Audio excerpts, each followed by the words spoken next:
Hello mga mamis! Today ang gagawin ko ay 24 pieces na mini cupcakes. Tapos vanilla yan siya, moist vanilla.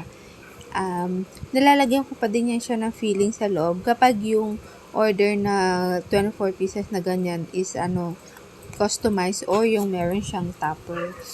Pero kapag yung regular reset lang, wala akong filling na nilalagay. Tapos, ayan na nga. Yung sa design nito na McQueen, parang yung black and white ba na square-square, kaya lang pinipe ko lang siya. Tapos ayan, yung sa kulay black, hindi buong black yung ginawa ko. Sa gilid ko lang nilalagay yung kulay black ng piping bag. Tapos, kulay gray lang yung nasa gitna na nilalagay ko para hindi siya pure black or black na black kasi papait talaga yan siya. Hindi siya totally ganun ka-perfect na black na black. Siyempre, may makikita ninyo para siya nagma-marble effect yung kulay, tawag nito, kulay gray. Pero, magmi-mix din naman yan siya. Okay lang din. Kasi nga, para iniiwasan ko yung ganun ka-pait na lasa at saka sobrang stain sa bibig. Tapos, ayan na nga. Ganyan na itsura niya, diba? Naglilibang ako na mag-pipe ng bilog-bilog.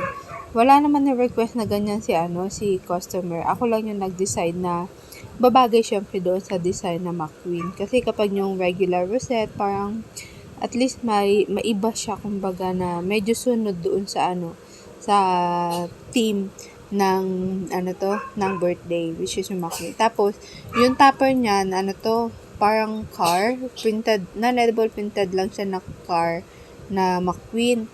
Tapos, binili ko lang yung topper na yun. Nagtataka nga ako ba't kulang siya ng isa. Dapat 24 pieces din siya eh. 23 pieces lang. Kaya, nilagyan ko na lang din siya ng topper na happy birthday. Ganyan lang siya.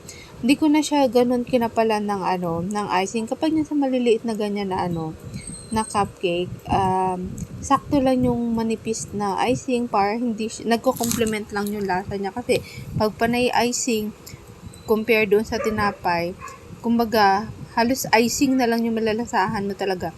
Hindi mo na ganun malasahan yung sarap ng tinapay. Dapat sakto lang, balance lang siya. Kaya, yung konting icing na yan, sakto na yan siya doon sa maliit na vanilla. And, at least mas may enjoy mo yung lasa ng cupcakes na yan. Tapos, may feeling pa yan siya, diba? So, sakto na yung ganyang kababa lang. Kapag sobrang kapal kasi talaga, yun ko, parang halos baka maumay na yung bata na panay icing. May iba kasi na hindi din talaga nila ganun kabet yung panay icing.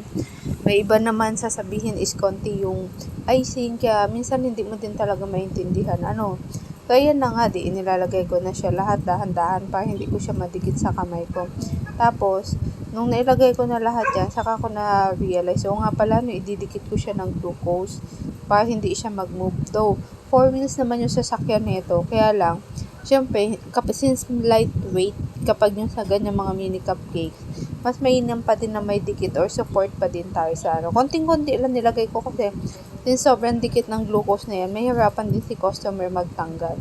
So, ayan, nilalagyan ko nga siya ng onti-onti. Tapos, sinabisuhan ko na lang si customer na dinikitan ko siya. Tapos, pag kinuha niya, pa-slide yung pagkuha para hindi siya ganun masira. Kasi, ang dikit talaga ng glucose as in. Tapos, ayan na yung topper na yan, Ang cute niya, diba? Kaya lang, kulang siya. Kulang ng isa. Kaya yun. Ay, buti na lang meron akong happy birthday dyan na maliit na. Pang-topper ko talaga siya ng mga cupcake. Kaya lang, medyo hindi siya ganun totally bagay kasi nga, rainbow yung design niya. Pero may kung red sana man lang siya, at least, diba? Pero okay na din lang siya. At least, nilagyan ko pa siya ng pangalan ng celebrant na ganyan. So, ayan na nga. Ganyan lang siya. Very simple lang siya. Pag yung sa mga ganyan na mga kids party talaga, sinasuggest ko talaga yung 24 pieces na mini cupcake. Kasi ngayon mga bata, diba, normally, bite size lang naman yan sila. So, yun na mga mami. Salamat. Paalam. Ciao.